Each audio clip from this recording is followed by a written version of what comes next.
खूप संकट आले आयुष्यात, खूप दुःख आली, खूप त्रास झाला, भीती वाटली, स्वतःला हरताना पाहिलं, धडपडताना पाहिलं, खचताना पाहिलं, कित्येकदा खूप खचून गेले. आपलं असं कोणीच नाही राहिलं, सगळ्यांनी साथ सोडली. जगावं की नाही असा विचार मनात येऊ लागला. पण त्या क्षणी माझ्या स्वामींनी माझ्या खांद्यावर हात ठेवला आणि मागून एक त्यांचा आवाज आला, भिवू नकोस, मी तुझ्या पाठीशी आहे. आणि पुन्हा एकदा नव्यानं उभं राहण्याची ताकद आली. स्वामी असेच सोबत राहा.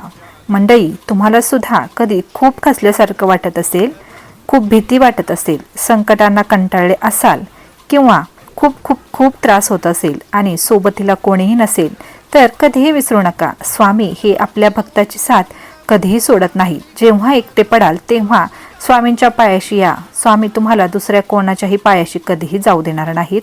स्वामी तुमचा हात आयुष्यभर सोडणार नाही. श्री स्वामी समर्थ.